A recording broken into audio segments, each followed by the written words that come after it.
Good morning, math world. My name is Alan Varela, and I am here today alongside my trusty co-anchor, Jean Nguyen. And also with us today is our weather person, Jordan Van Roy. We are bringing you today a special newscast that consists of an interview with a special guest revealed later in the show, a throwback of one of our oldest math questions in math history, and a discussion about math tricks.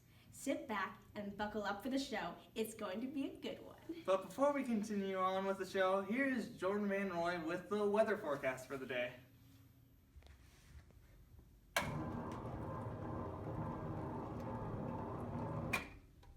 Oops, sorry, we're experiencing technical difficulties. Okay, thanks, Alan. I appreciate it. The forecast is looking quite irrational. We are expecting to get anywhere from E to pi inches of rain today. The rest of the week is looking kind of dreary. You can expect rainy days with little to no sun. Look at these thunderbolts. Mathematicians around the world will be able to cozy up with a blanket and play on their calculators together. Hey friends, don't worry though. You will still have your sine and cosine to get tan. Ha ha ha, you're so funny. Ha! Good thing she's a weather reporter and not a comedian. And now to our next segment. We are pleased to inform you that we scored an interview last week with Mary Somerville. Here are some highlights from our meeting. Miss Somerville was kind enough to welcome us to her humble abode and provide us beverages to quench our thirst from the long plane ride.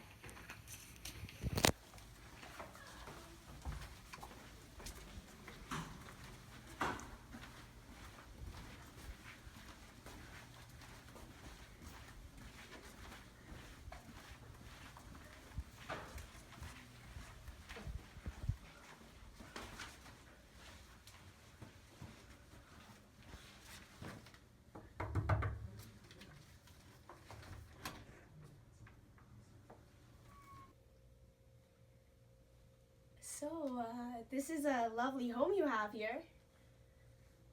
So, tell me about your background of your family and how are they today? My father is English and my mother is Scottish. My dad is currently serving as a vice admiral in the Royal Navy, so he has not been around much. He recently became the hero of the Battle of Camperdown. Pretty cool, huh? Besides that update, my husband Samuel Gregg, also my first cousin, died a few years ago. Times have been rough, but I mean they're okay. I now have the freedom to dedicate my time to math and learning. Fun fact for the public, I am also the fifth of 7 children, and our household can be kind of hectic. Oh, well, I'm the first of one child, so I can kind of relate with you there. So, how did you first get started or involved in math? At the age of 15, I saw some uncommon symbols used as decorations in the fashion magazine. Cool, right? Turns out, these symbols were algebraic expressions. I taught myself mathematics and began educating myself with the help of our family library. So, to clarify, you just told me a little snippet about your family and how you were introduced to math. Tell me, have you continued to study and write books? Yes, I have. I not only studied mathematics, but took it upon myself to study botany and geology too. I published my first scientific paper in 1826. It was called On the Magnetizing Power of the More Refrangible Solar Rays. My friend Caroline Herschel and I were also made the first women honorary members of the Royal Astronomical Society after publishing my work From the Mechanism of Heaven, which includes information on astronomical knowledge. My next book was published in 1834, titled The Connection of the Physical Sciences. My book touches upon many more topics and includes a deeper understanding of astronomy, physics, geography, and meteorology. My most popular work, however, was called Physical Geography. After being recently published in 1848, it became the first geography textbook to be written in English. The text discusses landforms, the effects of humans on the natural environment, biogeography, and atmospheric processes. After the interview, Miss Somerville also showed us what she likes to do when she is not focusing on math or writing her books. Hey, quick question. Where do mathematicians go on vacation? Times Square. But that did not happen. Haha, instead we went to Miss Somerville's favorite spot of relaxation.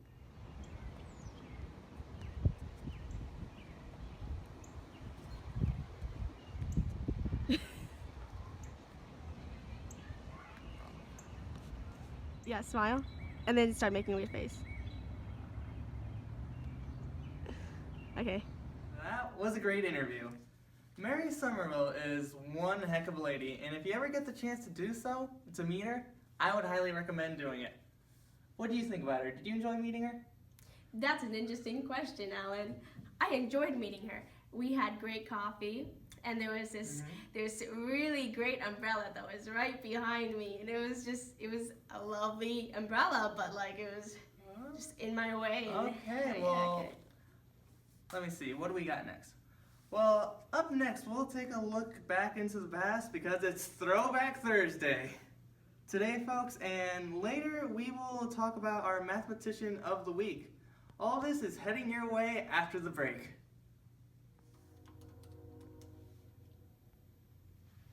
Calculus is hard. It doesn't take someone with a math major to figure that out. But did you know that small liberal art colleges all across the U.S., 4 out of every 5 students do not own a calculator?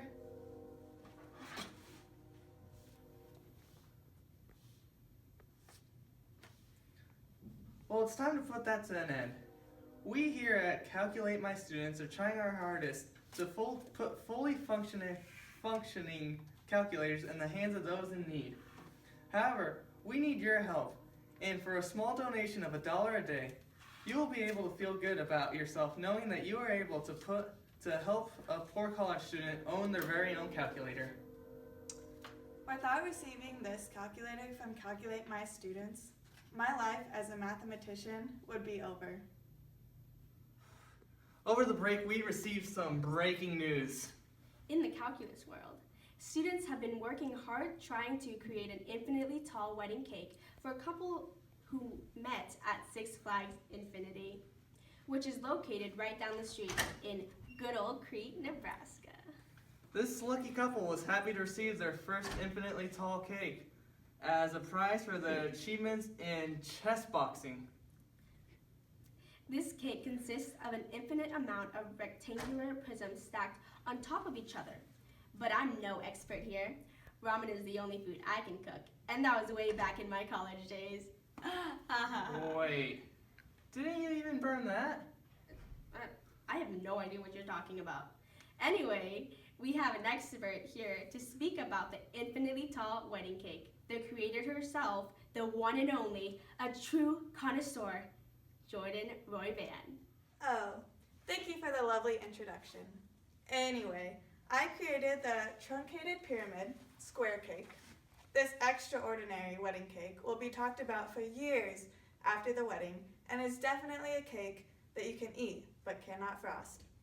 After creating a formula for the volume and surface area of my cake, the amount of dessert will converge to a certain number while the surface area diverges. This means that it is impossible to have a fully frosted cake without an infinite supply of frosting. How exciting.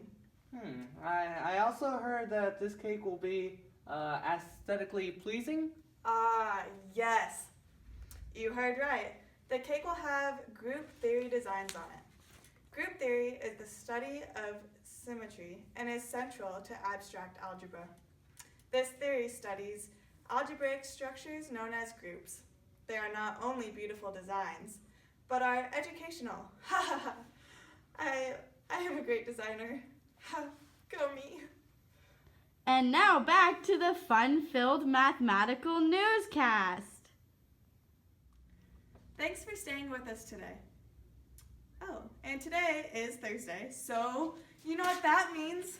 It's Throwback Thursday. Yes, it's Jordan's favorite day of the week, everybody. I'm more of a Wednesday kind of girl because that's when all the guys tag me in their Woman Crush Wednesday. Anyway, on a more important note, for today's edition of Throwback Thursday, we are looking back into the 1700s, a time before iPhones and tablets. Sounds scary, huh? How the heck did people survive back then? I don't know, Alan. People back then actually had lives outside of their phones. But anyways, back to what we were talking about. I agree with Jordan. So, have either of you heard of the famous 7 bridges of Königsberg? Is it located in Kaliningrad, Russia? Yes, well, now it is named that.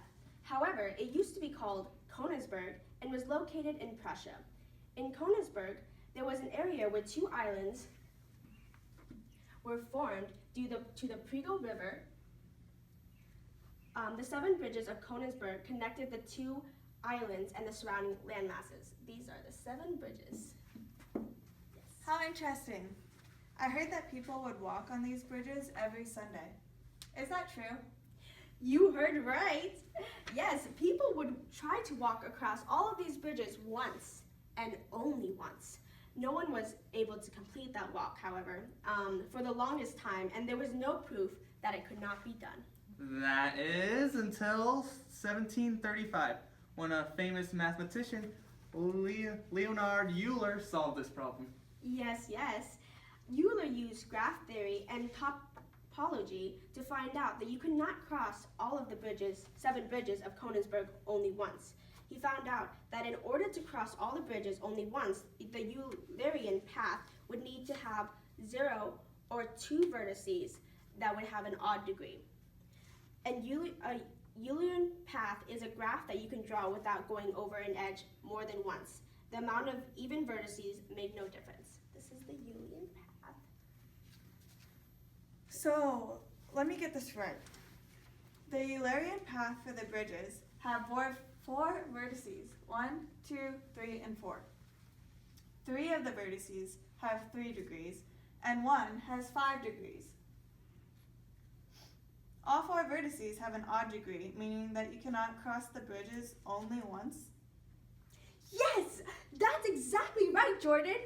So, to wrap this segment up, Mr. Leonhard Euler solved the problem of the 7 bridges of Königsberg using what mathematics call graph theory. Fun fact, graph theory has many applications in the real world. It is used to regularly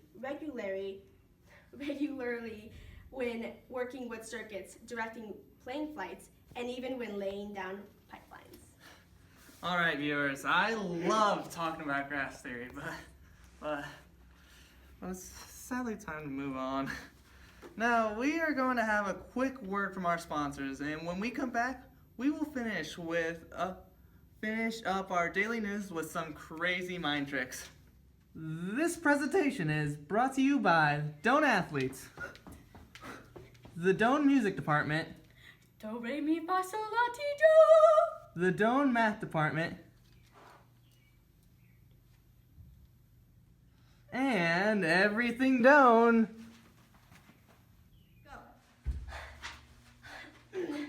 Hello, Math World! We are reporting to you live.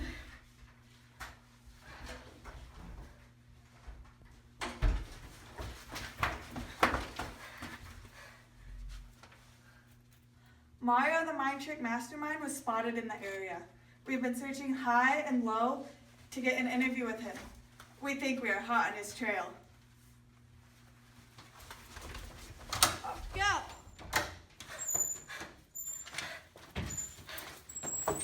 It's okay, come on.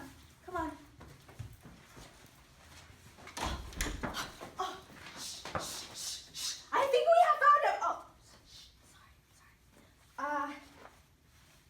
Math World, we have finally found the famous, the mysterious Mario the Mind Trick Mastermind. Oh, Let's get this interview on the road. Oh no, you found me.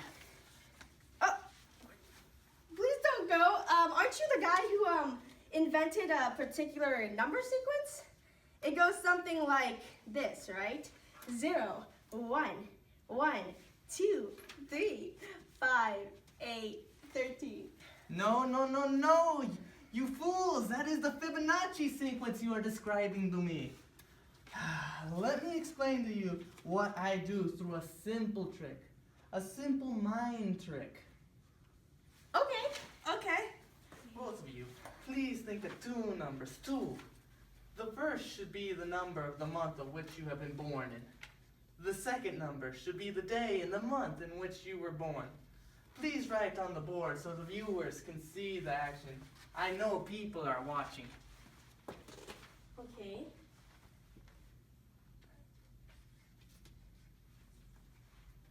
You with the blonde hair, why are you not writing on the board? My friend and I are twins and have the same birthday. Couldn't you tell? Yeah, We look alike. No questions asked. Let us continue. Multiply the number of the month by 5.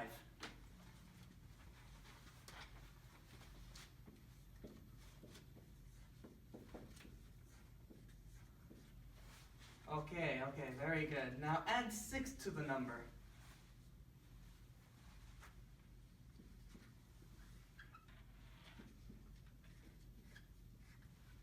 Okay, now multiply your number by 4.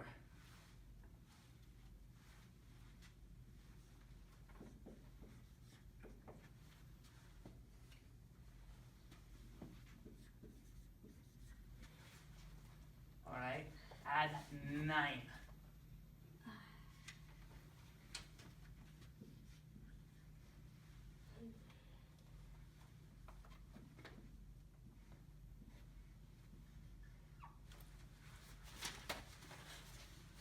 Okay, again, multiply your number by 5. Okay, 173 times 5. Oh, you got this. This is easy. Just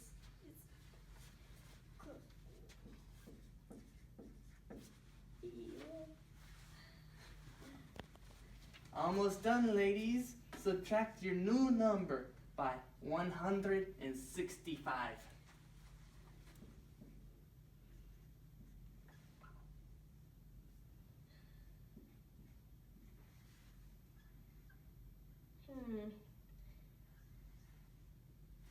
Okay. This is great data. I have asked you to multiply, add, subtract these random numbers. The resulting number on the board represents your day of birth to the public. Is this cool or is this cool? No way! That's so awesome. Wow. You are as smooth as peanut butter. So, how does this mathematical mind trick really work? I normally don't tell strangers about my secret, but I like you to. But let me use some algebra to show you how it works. You cannot tell anyone else. I'm telling only the both of you because I like you, like I said.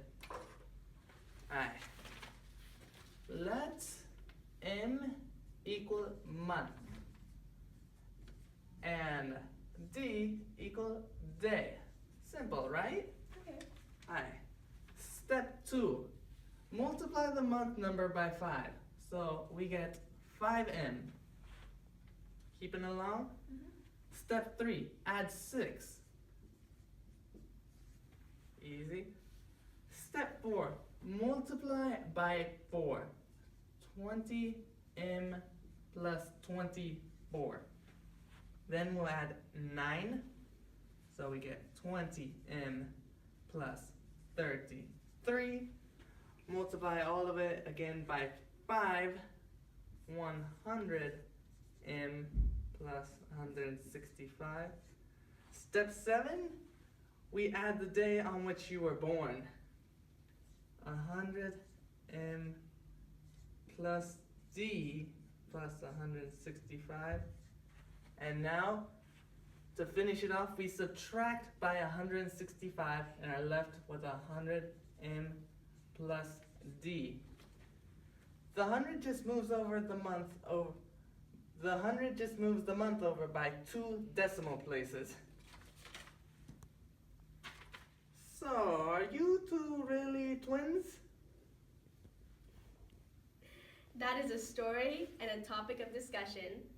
For next time. Thank you for watching our mathematical newscast. I'm Alan. I'm Jum. And I'm Jordan. And I'm Sydney.